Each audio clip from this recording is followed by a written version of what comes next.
Story chair, guys. Whee! Hello.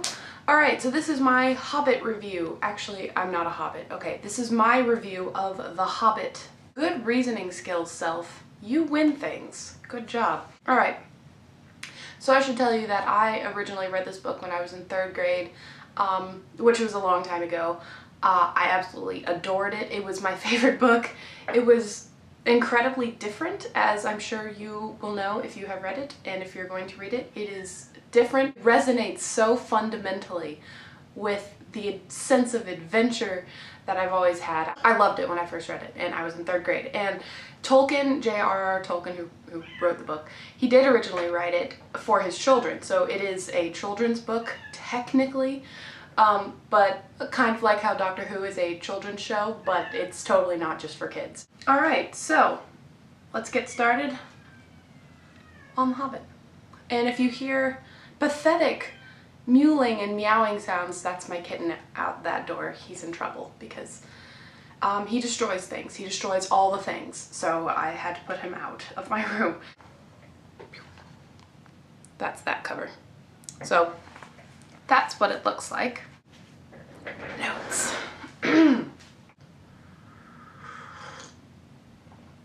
Oh, hot coffee. Really hot coffee, but really good coffee. Oh god. Alright, so the story begins with Bilbo Baggins. You are told roughly about what a hobbit is, and you're introduced to his very luxurious, lazy, easygoing lifestyle. And a hobbit, by the way, is not a human being. They're a little bit shorter. And they have very hairy feet, and they don't wear shoes. So, interesting fact there for you. So, Gandalf comes to knock on Bilbo's door while Bilbo is relaxing and, you know, shooting speedball outside of school. Okay, moving on. And they begin to talk. And Gandalf is known as an adventurer, troublemaker in Hobbiton. So he is definitely not someone who hobbits generally associate with. And somehow Gandalf tricks Bilbo into inviting him over for tea the next morning, and or the next day. And so the next day, there's a knock on Bilbo's door, and dwarves are there. The 13 dwarves are in Bag End in Bilbo's house, eating all of his food, singing, being adventurous, and then Thorin Oakenshield, as we find out, is kind of the leader of the whole thing. He is arranging a sort of a vengeance / treasure hunt deal thing. And so Gandalf is getting Bilbo to be the 14th member of this party to go treasure hunting / revenge seeking.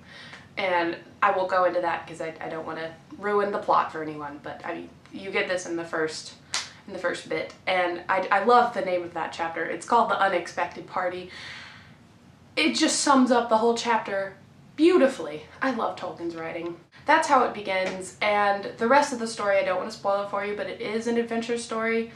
They meet elves, obviously dwarves, and wizards. Gandalf is a wizard. Not sure if I mentioned that. Gandalf is a wizard. Beautifully written, and they have amazing adventures. So, here's your summary. My reaction to the book. I read it in 2 days, a couple weeks ago, so I had to take some notes on my phone.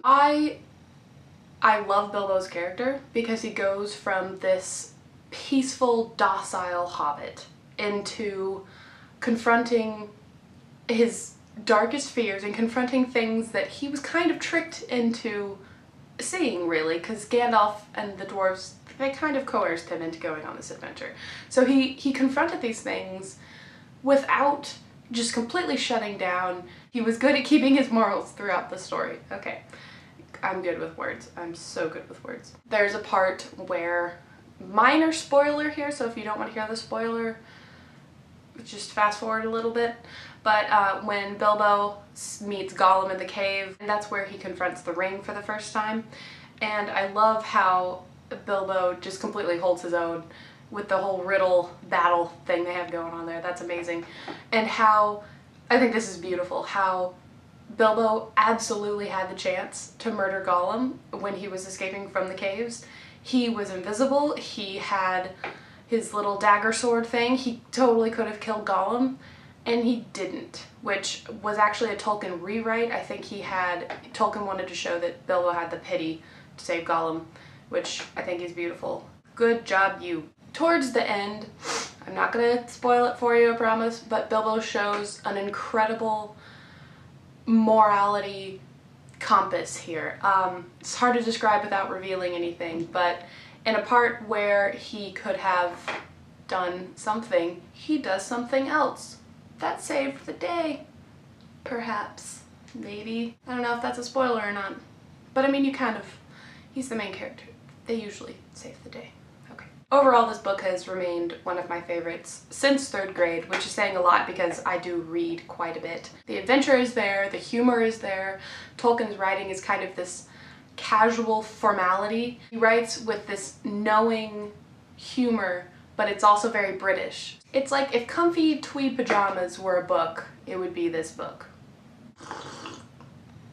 Oh, still really warm. In a book like this, a lot of life or death decisions have to be made, and to watch someone or some character make any of these life or death decisions, or even decisions that have lower stakes but are still very morally driven. I mean, you have to have that in an adventure book, and I think that you have to have that in a book, period, because it tells a lot about the character. I think that you can judge a character based on the decisions that they make, or at least partially on the decisions that they make, and I have to say that Bilbo is coming out pretty awesome in this book. He stays very true to himself, but he also changes. He changes a lot. He becomes a very knowledgeable, worldly, caring Hobbit. I don't know if that's describing that very well. I guess we'll see when I'm editing this later. Yay! Other things that I wanted to say about the book. There were very many opportunities for Bilbo to desert the 13 dwarves and Gandalf, because they weren't even friends. They invaded his house and they kind of, coerced him into this thing. So he could have deserted them at any time, but he did not. He even had the advantage at a specific point when he really definitely could have just run away, left them for dead, and he did not, and he faced that decision several times. I have to say that Bilbo is probably the greatest Hobbit in Middle-earth, and quite possibly this Earth as well. So you win excellent Hobbit things. Bilbo's character is also very unique because he isn't born to be a hero, kind of like a lot of other fantasy books, they are destined for greatness and they have magic swords and stuff. Bilbo is a very reluctant hero, but he remains to be a hero. He wasn't born into a legend, and he doesn't have innate powers, except, I guess, the Ring of Power, but that's a different story. Talking about innate power here. He isn't particularly physically dominating. He's rather short and has hairy feet, He's not, like, built to be a warrior king man, killing everything. No. And so I think one of the messages here is we all have the ability to be remarkable. We just all need to get out of our little comfortable Hobbit holes and go out and change the world and be remarkable. And that's what I took from The Hobbit. For a story to give you that message, I think that is brilliant to borrow from British people. Right, so my rating for The Hobbit is going to be 4.5279, 3 rings out of 5 rings. And by the way, that is going to change, like the rings, that out of 5 is going to change for each book, because I think that'll be interesting. So yeah, maybe I'll read a book about cute puppies and then it'll be like 3 out of 5 cute puppies. That kind of deal. Yep. Alright.